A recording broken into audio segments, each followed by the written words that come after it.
Okie dokie. Hello and welcome to Gardening with Kendall and Paige. This is our first DIY at-home gardening program. Next week we will have a follow-up on composting at home. But for this week we are going to be teaching you guys how to sprout and transplant seedlings at your own home. So for today, this one's super simple. I'm going to be sprouting string beans because my sisters love to eat them, so I know that they'll feed my family for the summer. What you need is an egg carton. Now, this one is biodegradable. If you have one of the styrofoam ones, you can still do this as well. You just won't be able to transplant the egg carton directly into the ground. You'll have to remove the seedlings from the egg carton. But with a biodegradable egg carton, you can actually cut each individual cell and plant it directly into the ground because it will biodegrade. So first things first, I'm going to poke holes, drainage holes, in the bottom of each little egg cup. Okay, so now I have drainage holes in the bottom of each of my cups so you can see them. Now I'm going to separate the top of the egg carton from the bottom. And I'm going to place this top underneath the egg carton to catch the water. Now we are going to start planting our seeds. I'm using potting mix. I find that it works better than gardening soil because it's lighter, so it doesn't get as compacted and the seedlings are able to get more oxygen. So we're just going to fill each cup up about halfway with potting mix. And you can use any soil, whatever you have at home, but in my experience, potting soil works best. And I suggest doing this outside. It's a little messy. So, each little cup is about halfway full. So just make it nice and even and put a little bit more on these. And I really hope I'm talking loud enough. We'll see. So now each cup is about halfway full. I'm going to take my seeds, so I have Cherokee wax and Blue Lake garden beans, because that was all that was left at the store. And these take about 20 days to germinate. And you're going to want to read the instructions on the back of your individual seed packet to make sure that you're planting the seeds deep enough. Some plants will sprout better if they're planted high. And some will sprout better if they're planted lower in the ground.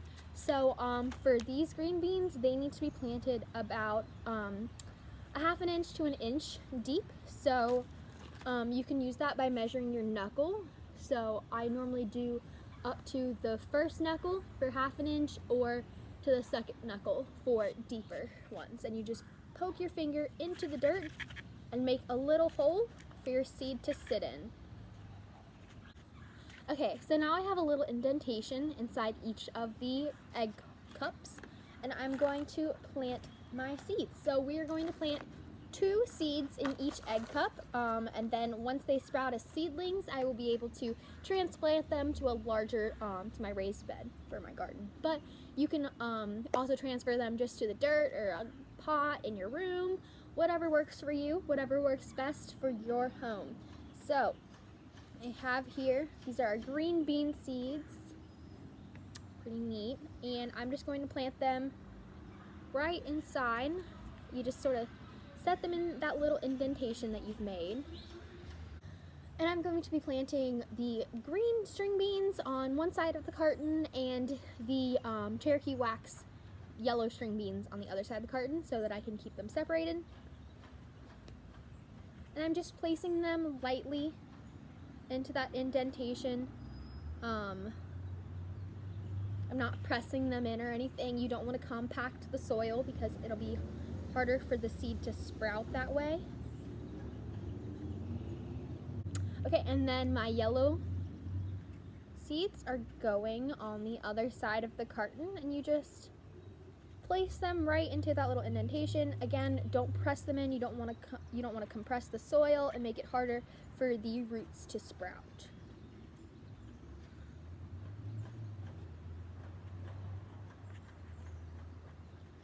And one little thing that I'm also going to be doing, but you do not have to do it all, I'm going to be using fertilizer on my seedlings. Now, This one will be pretty unique. I don't know how many of you guys have like rabbits or guinea pigs at home, but if you do, this is something you can do at home.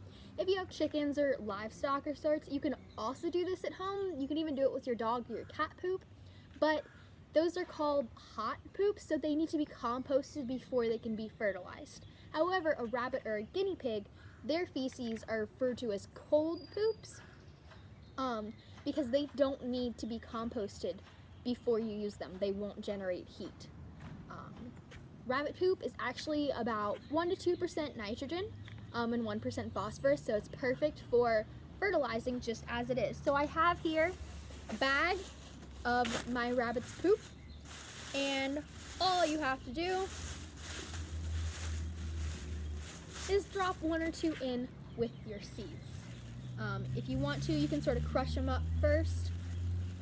They are pretty soft and easy to do, and it's literally just hay, because that's all rabbits eat.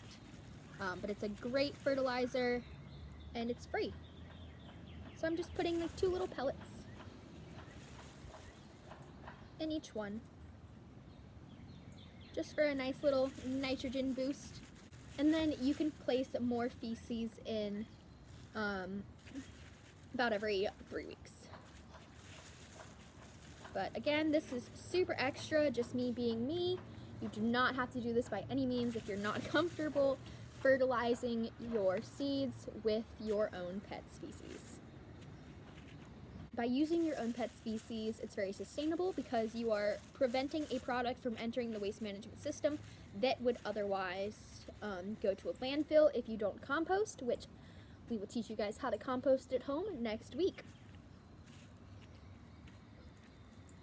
But, so, I have my seeds in, I have my rabbit poop, it's my homemade fertilizer, and you don't have to do anything to rabbit or guinea pig poop. You could just spread it right on the plant as is. But again, if you're going to be using your dogs or your cats or chicken or goat feces or anything to fertilize these, they need to be composted first, because they do produce heat when they break down and they might start a fire.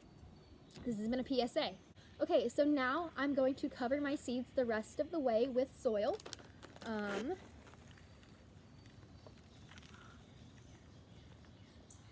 it's kind of messy. So again, this is probably better as an outside activity.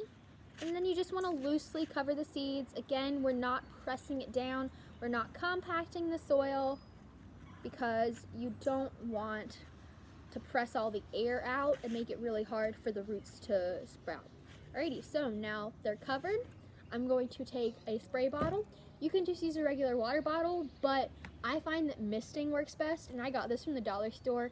I think you're supposed to use it for hair products, but I use it to mist my succulents. So all it is in here is plain water, and you're just going to go and mist them. You don't want to soak them, they shouldn't be dripping, but just really wet that soil down.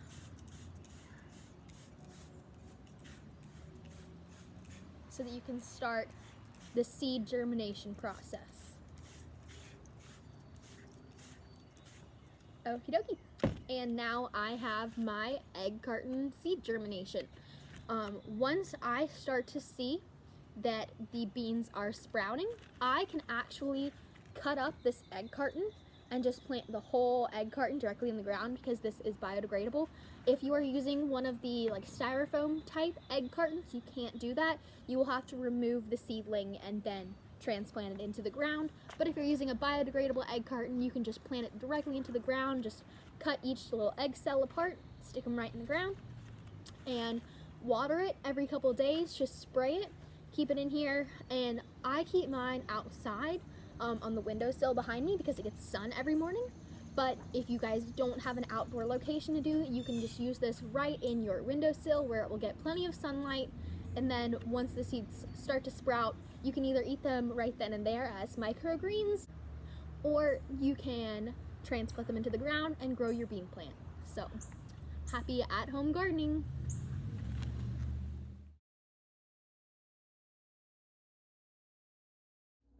Alrighty, now this time what we're gonna do is we're checking to see if these beans from the store are viable to plant with.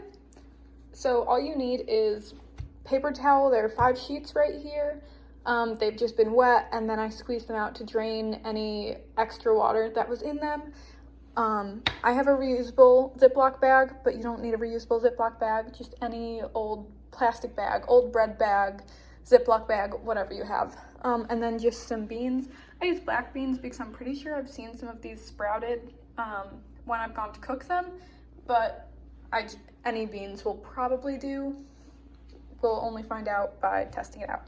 Anyway, so what you're gonna do is you're just grabbing all of your beans and you're putting them on your paper towel, 1/2. There we go. Then you just fold it so that you can cover your beans. And then we're gonna I'll pick back up once the paper towel is already stuffed in the Ziploc baggie. Alrighty, beans and paper towel are in the baggie. It doesn't have to be completely airtight or anything like that. I mean, if there's some air in it, that's totally fine. It doesn't really matter. And then so you're just gonna leave them for about a week. So these aren't gonna be done by the time I show you this video. My bad. But you're just gonna leave these for about a week. Don't open them. It's closed so that none of the moisture gets out or anything like that. But as long as they stay warm and wet, and they should germinate. So best of luck. Alrighty folks, so if the weather is crappy where you are, like it is where I am in upstate New York, then you're probably itching to get outside and do some stuff, but it's kind of hard because it's just cold and wet and awful. So I just wanted to show you guys what we do at home to get some little sprouts like this, and they taste good and cost much less than the ones that you buy at the store. So my mom has a bunch of these lids. She got one for her, and then she got one for my sister and I, and it's basically just so that you can pour water out, as you'll see. And she got those at a store near us. You can probably get them on Amazon or whatever. And then also these seeds she got at a store near us, but again, you can probably get them off Amazon, or you could probably use anything, chia seeds, flax seeds, whatever you feel like using. So all of these, they have the instructions right on the back here, so that's super handy. And then all you do is you put, I think it's a tablespoon into a jar, and you fill it with water, and you let them sit for 8 to 12 hours. My mom set these out at, what time? 8 a.m. this morning. And so then you just kind of drain the water, you know, super fun stuff. Pouring the knife in the sink. Drain the water. And then you just let it sit upside down in a bowl so that that's just so it doesn't leak all over. The bowl isn't super important. And then you do that a couple of times. I want to say it's 3 to 4 days. There are a bunch of different like combinations that you can get. These are just alfalfa, but there are a bunch of different types of seeds that you can get. And then eventually they'll look like this, but paler. And so then you just keep them in the bowl, and you put them out on like a windowsill or something so that they can see sun, and they'll turn green like this. And then you've got greens for salads, sandwiches, to throw on avocado toast. That's my favorite use. But yeah, so I hope you guys can get those and have some fun with it. Bye.